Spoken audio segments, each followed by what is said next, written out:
bwira abantu iyakugiriye neza iyo ariyo. Wihisha amateka y'iyagutabaye, wihisha amateka y'iyakurengeye. Yesu agiye kukurengera, ariko abantu bakunze muri iki gihe cya none kudahamiriza uwabagiriye neza. Abantu bakunda kwirata ibyubahiro byabo ndetse n'ibyo bari byo, ariko nibahamiriza Yesu wabarengeye batarabo kurengerwa.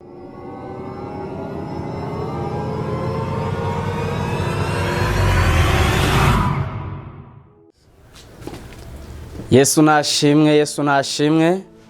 Nongeye kubasuhuza, amahoro y'umwami Yesu nabane namwe. Twari tumaze iminsi tudaherukana, ariko uyu munsi wa none twongeye kugaruka kugira ngo tuganire ku ijambo ry'Imana. Imana y'amahoro ibahe umugisha. Reka dusome ijambo ry'Imana tujye gusanga mu butumwa bwiza bwa Yesu ko bwanditswe na Yohana, ibice 9, umurongo waho turahera ku wa mbere, turasoza ku murongo waho wa 11. Imana yabera iduhana umugisha. Haravuze ngo, akigenda abona umuntu wavutse ari impumyi, abigishwa be baramubaza bati, mwigisha, ninde wakoze icyaha, ni uyu cyangwa ni ababyeyi be, ko yavutse ari impumyi? Yesu arabasubiza ati, uyu nta cyaha yakoze cyangwa ababyeyi be, ahubwo ni ukugira ngo imirimo y'Imana yerekanirwe muri we. Nkwiriye gukora imirimo y'uwantumye hakiri kare, hakiri ku manywa bugiye kwira, n'igihe umuntu atakibasha gukora. Nkiri mu isi ndi umucyo w'isi. Amaze kuvuga atyo, acira amacandwe hasi, atoba kondo, akamusiga ku maso, aramubwira ati, genda wiyuhagire mu kidendezi cy'Isorowamu, hasobanuwe ngo yaratumwe. Nuko aragenda ariyuhagira, aragaruka ahumutse. Abantu bamubonye n'abamubonaga kera aharasabiriza barabazanya bati, uyu ni wa windi wicaraga hasi asabiriza? Bamwe bati niwe, abandi bati siwe, icyakora asa nawe. Nawe arabasubiza ati, niki? Baramubaza bati, mbese wahumuwe uti? Arabasubiza ati, wa muntu witwa Yesu yatobye akondo akansiga ku maso, ndahumu ati, njya Isorowamu wiyuhagire. Nuko ndagenda ndiyuhagira, ndahumuka. Imana yabera itugirira ubuntu cyane. Inshuti bakundwa b'umusaraba wa Yesu, amagambo tugiye kuganiraho kuri uyu munsi wa none ni amagambo avuga ngo Yesu aje gusobanura cyangwa se gukuraho gushidikanywa kose kwari kuri ku buzima bwawe. Yesu aje gukuraho gushidikanywa kose kwari kuri ku buzima bwawe. Imana yabera itugirira ubuntu cyane.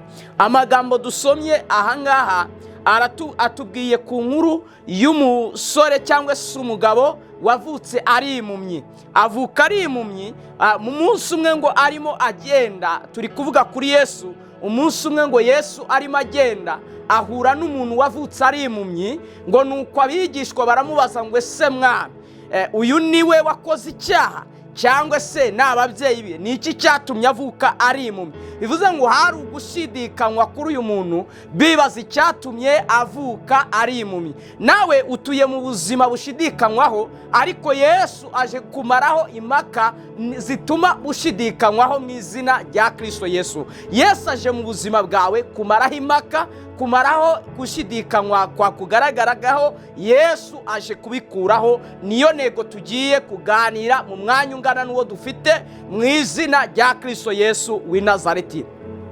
Ijambo riratubwiye ngo, akigenda abona uwavutse ari impumyi. Abigishwa be baramubaza bati, ese mwami, uyu nguyu ni ibyaha yakoze cyangwa se n'ababyeyi be? Ni iyihe mpamvu imutera kuba yaravutse ari impumyi? Ni iyihe mpamvu imutera kuba ari impumyi? Ni iyihe mpamvu imutera kuba muri buriya buzima? Ni iyihe mpamvu imutera kuba mu buzima mbese buciriritse budasobanutse? Ni iki kibitera? Ni impamvu y'ibyaha yakoze cyangwa ni impamvu y'ibyaha ababyeyi bagize bagize gute bakoze. Ngo Yesu arabasubiza ati, arababwira ngo uyu nta cyaha yakoze cyangwa se ababyeyi be, ahubwo ibi byose byabereyeho kugira ngo imirimo y'Imana yerekanirwe muri we, Imana itugirire neza.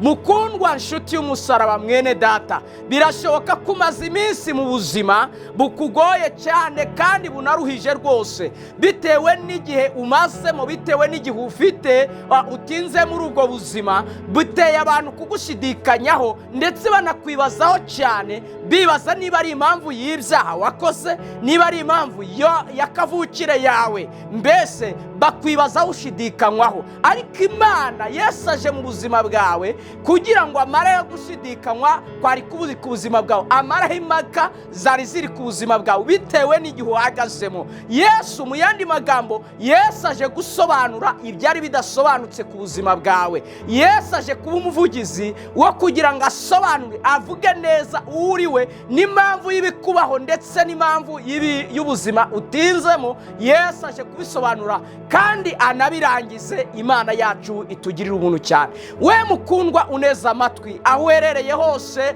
igice urimo icyo ari cyo cyose, ndagira ngo ngutangarize, nkubwire neza yuko ubuzima utinzemo ntabwo ari impamvu y'ibyaha, si impamvu yo gukiranirwa, si n'impamvu y'akavukire, ahubwo ibyo byose biriho kugira ngo byerekanire Imana muri wowe, Imana y'imirimo, Imana y'ibitangaza, Imana ibasha gusobanura ibidasobanutse, Imana ibasha gukiza igakuraho impagarara n'impaka zose. Imana yabera itugirira ubuntu, Imana yacu itwiteho cyane. Ijambo ritubwiye ngo iki? Ijambo riratubwiye ngo nuko abigishwa Yesu arabasobanurira ngo si impamvu y'ibyaha bye, si n'impamvu y'ababyeyi be bakoze ibyaha, ahubwo ibyo byose byabereyeho kugira ngo imirimo y'Imana igaragarire muri wowe. Muntu w'Imana, ubuzima urimo uyu munsi wa none ubutumiremo Yesu, ubuhamagaremo Yesu, umubwire ngo Yesu, nabaye ikimenyetso kigirwaho impaka ndetse gishidikanywaho, ariko ngwino usobanure ibintu byose bidasobanutse ku buzima bwanjye, kugira ngo abantu bamenye yuko ari wowe muri jyewe ukora imirimo itangaje. Imana yabera itugirira ubuntu. Bibiliya iratubwiye ngo nuko Yesu akimara kuvuga ayo magambo, akimara kubahamiriza ko atari impamvu y'ibyaha, atangira imirimo yo gukora. Mukundwa mwene data, nshuti y'umusaraba wa Yesu, Yesu namara kuguhamiriza yuko atari impamvu y'ibyaha, akora n'imirimo ihamiriza yuko koko atari ibyaha, akurengere, agutabare, agukure muri ubwo buzima bushidikanywaho. Imana yacu itugirira ubuntu. Biravuga ngo nuko Yesu akimara kuvuga ayo magambo, ngo acira amacandwe, ngo ayatobesha kondo, ngo arangije ayamusiga ku maso. Imana itugirire neza. Yesu aze mu buzima bwawe akora igitangaza kitigeze gikorwa n'undi muntu uwo ari we wese. Yesu aze mu buzima bwawe ahindura ubuzima bwawe butarigeze buhindurwa n'umuntu uwo ari we wese. Yesu yaje akora ibintu bitandukanye n'ibyo abantu bagize gute bakora. Ibintu abantu bakora Yesu ntabwo ajya yirirwa bitindaho. Yesu akora ibyo abantu badashoboye. Yesu yaje mu buzima bwawe akora ibyo ba anko na ba onkere ndetse na ba tante n'abandi badabasha gukora, kuko ibyo ngibyo babashije gukora Yesu najya bitindaho. Akora ibyo batabasha kugira gute gukora. Yesu aje mu buzima bwawe kugira ngo amareho impaka zose. Imana yacu itugirira ubuntu. Ngo nuko arangije aramubwira ngo agenda wiyuhagire Isorowamu, ngo hasobanuwe ngo Yesu yaratumwe. Yesu atumwe ku buzima bwawe kuza kugukura muri iyo mibereho, kuza kugukura muri ubwo buzima, kuza kugukura muri ibyo byago, kuza kugukura muri ayo makuba, kuza kugukura muri ako kaga, kuza kugukura muri iyo mibereho iruhije. Yesu atumwe mu buzima bwawe guhindura ibintu bitahindukaga. Imana yabera itugirira ubuntu. Bibiliya iratubwiye ngo nuko akimara kumusiga akakondo ku maso, akimubwira ngo Gisorowamu, hasobanuwe ngo naratumwe, ngo nuko uyu nawe aragenda. Yesu naza ku buzima bwawe akaguhamagarira kugira ngo wumve icyo agiye gukora mu buzima bwawe, umwumvire. Imana yacu itugirire neza. Nuko ngo aragenda Gisorowamu, ngo ariyuhagira, ngo arangije ako kanya arahumuka. Nshuti y'umusaraba, ibintu Yesu akora ntibisaba ubwenge burenze. Icyakora burarenze ku bantu, ariko ubwenge bwa Yesu bwo butandukanye bungana n'ubupfu bw'abantu. Ibintu Yesu akora bingana n'ubupfu bw'abantu, kuko ibintu yakoze abantu babibona nk'ubupfu, ariko niho hari mu buzima. Nagira ngo nkubwire ngo ibintu Yesu akora ndetse n'ibyo Yesu avuga bingana n'ubupfu ku bantu, ariko nibwo buzima ku bantu. Imana itugirire neza. Hari igihe Yesu aza mu buzima bwawe agakora ibintu abantu babona yuko ari ubupfu, ariko kandi nanone ari bwo buzima. Yesu agiye gukora ibintu bidasanzwe mu buzima bwawe ku buryo abantu babishidikanyaho, abantu bakibaza ngo bigenze bite, ese bikozwe bite, binyuze mu zihe nzira, kubera iki bibaye. Yesu ajya gukora ibintu bitangaje nshuti y'umusaraba wa Yesu. Bibiliya tubwiye ngo nuko akiva kwiyuhagira, ngo nuko abantu bari basanzwe bamuzi bamubona ari impumyi, bamubona ari muri bwa buzima budahinduka, bwa buzima budafite ishusho, bwa buzima budasobanutse, ngo baribaza ngo ese uriya ni wa wundi dusanzwe tuzi wajyaga ahora yicaye asabiriza.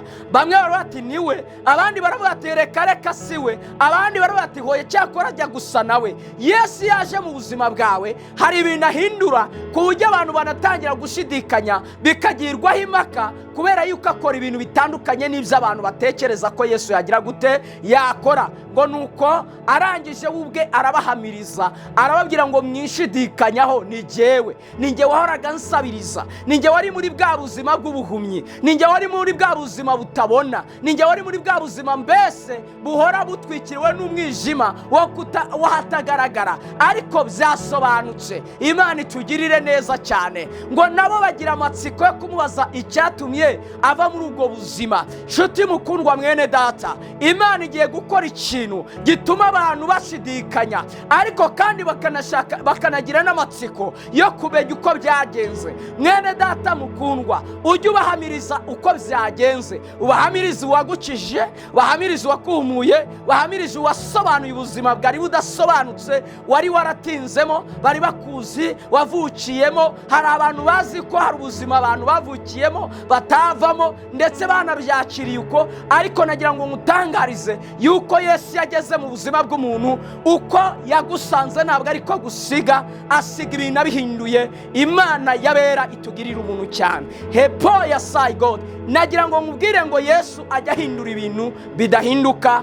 Uwiteka atugirire ubuntu cyane. Bibiliya tuvuga ngo nuko arangije arababwira ngo umva, wa muntu witwa Yesu niwe watobye akondo akansiga ku maso, arambwira ngo ningisoro wamu niyuhagire, nuko ndagenda niyuhagira mu mitamumuka, abasobanurira detayi uko ibintu byose byagenze. Nagira ngo mbwire ngo mwene data mukundwa, bwira abantu iyakugiriye neza iyo ariyo. Wihisha amateka yiyagutabaye, wihisha amateka yiyakurengeye. Yesu agiye kukurengera, ariko abantu bakunze muri iki gihe cya none kudahamiriza uwabagiriye neza. Abantu bakunda kwirata ibyubahiro byabo ndetse n'ibyo bari byo, ariko nibahamiriza Yesu wabarengeye batarabo kurengerwa, nibahamiriza Yesu wabatabaye batarabo gutabarwa. Hamiriza Yesu wakugiriye neza. Niba ari Imana yagutabaye, vuga ko ari Imana. Niba ari Kristo Yesu waje mu buzima bwa ibintu bigahinduka, bivuge mu izina rya Yesu, kuko n'abakijijwe n'abapfumu bahamya yuko hari umupfumu w'igitangaza wabakijije, kuko n'abagiriwe neza n'abakomeye bahamya neza yuko bafite abantu babo bakomeye kandi babahinduriye ubuzima. Nawe rero Yesu ugaje mu buzima bwawe, uhamirize neza, uvuge uwakugiriye neza. Imana yabera itugirire ubuntu cyane.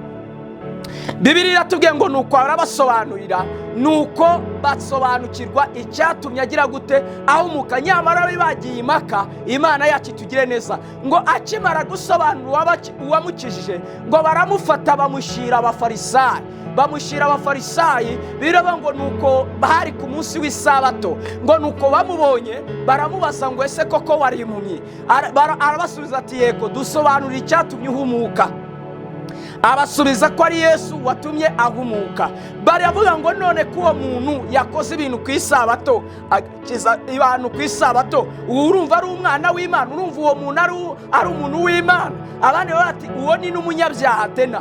Yesu yakoze ibintu ku buzima bwawe, hari abazabyitirira ko ari imbaraga z'abapfumu, hari abazabyitirira ko ari imbaraga z'abariminati. Yesu naza mu buzima bwawe bazabyita amazina menshi, ariko ujye ubahamiriza neza ubabwire ngo Imana yakoze ibikomeye, Imana yahinduye ibitahindukaga muri jye, Imana yashoboye ibyo abantu batigeze bashobora, yaba abo mvukana nabo cyangwa se abanzaye cyangwa se inshuti zanjye cyangwa se abo muri iyi si yo none, ibyo batigeze bashobora Yesu yagize gute? Yarabishoboye. Nshuti y'umusaraba, Yesu aje guhindura ibitahindukaga mu buzima bwawe. Imana itugire neza. Yesu aje gukuraho impaka zose, Yesu aje gukuraho gushidikanywaho kose, kuko Yesu ahinduye ubuzima bwawe. Yesu aje gukora iby'imbaraga. Imana itugire neza. Ntabwo Yesu yaje mu buzima bw'umuntu amusiga uko yagize gute? Yamusanze. N'abari kumwe na Yesu rimwe na rimwe hari n'igihe nabo bashidikanyaho. Abantu bagendanye na Yesu, bazi Yesu, nabo ubwabo hari igihe bashidikanya, bakabaza ngo ese koko biriya nibyo, biriya birashoboka? Uzasanga n'abantu bitwa ko basenga, yewe bari n'abahanuzi bahanura, yewe ari n'ababwiriza ubutumwa bwiza, bashidikanya ku mirimo y'Imana. Ariko ujye ubabwira Imana yakoze iby'imbaraga. Nshuti y'umusaraba, gushidikanywa nuko umuntu wese, ariko ikimaraho impaka no gushidikanywa kose nta wundi ni Yesu birangiza. Imana yabera itugirira ubuntu. Nari nkubwiye ngo humura, Yesu aje gukuraho impaka zose, aje gukuraho gushidikanywaho kose abantu bagutekerezagaho. Imana itugirire ubuntu cyane.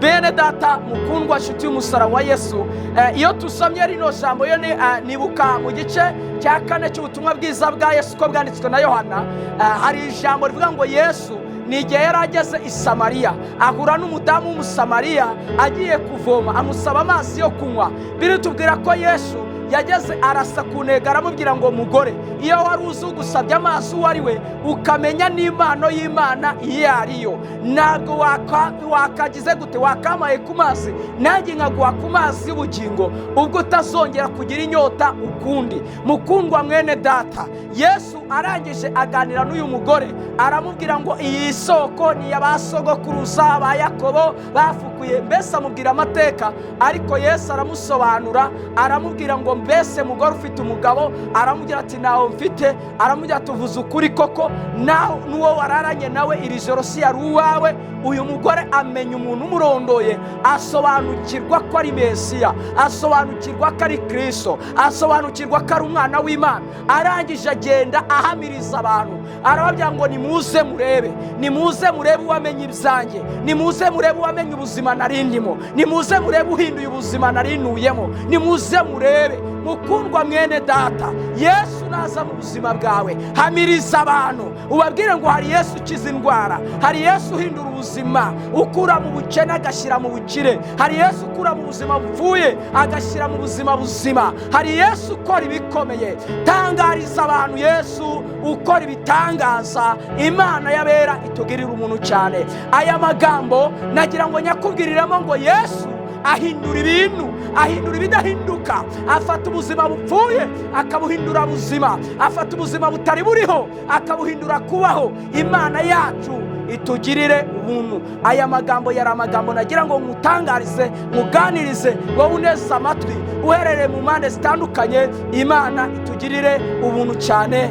Amen. Reka dusenge Imana, nawe umfashe dusenga n'Imana. Ubwire Imana ngo Mana, uyu munsi wa none narindi mu buzima, abantu bamfashe ijambo, bamfashe igihe, bagira ngo ni impamvu y'ibyaha, bagira ngo ni impamvu y'akarande, bagira ngo ni impamvu z'ibindi impamvu nyinshi cyane. Ariko ngwino ubihindure kugira ngo abantu bamenye yuko ari wowe Imana itabara, kugira ngo abantu bamenye yuko ari wowe Imana ikiza, kugira ngo abantu bamenye yuko ari wowe Imana ihindura ibidahinduka, kugira ngo abantu bamenye yuko ari wowe Imana isobanura ibidasobanukaga. Imana yo mu gihugu cy'abera itugirira ubuntu cyane. Mukundwa mwene data, nagira ngo nkubwire ngo Yesu aratabara kandi Yesu arakiza. Muhabwe umugisha n'Imana kandi icyubahiro n'ikimara yacu. Ndagushimiye Mwami Yesu, gushimiye ubuntu n'imbabazi udahwema kugirira abantu bawe Mwami.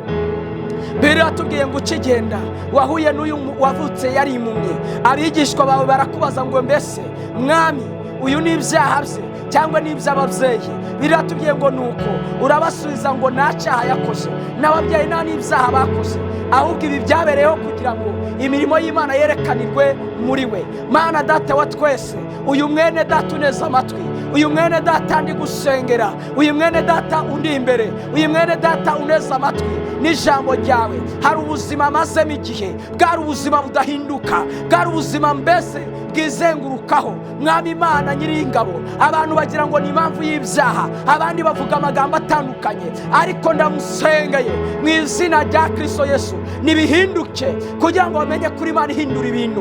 Mu izina rya Yesu haveho impaka zose, haveho gushidikanywa kose mu izina rya Yesu. Niba ari uburwayi bumutinzeho, duhindure buno burwayi buzima mu mbaraga n'umwuka wera. Abantu bamenye kuri Imana ikiza indwara. Niba ari ubukene, niba ari ubushomeri, niba ari ukudashaka, mu izina rya Yesu Uwiteka bihindure kugira ngo abantu bamenye yuko ari wowe uhindura ibintu. Ufata ubuzima bushidikanywaho ukabuhindura ukabuzima mu izina rya Yesu Kristo nsabye nizeye, amen. Imana abera ibahungisha cyane. Shalom, ndabakunda cyane.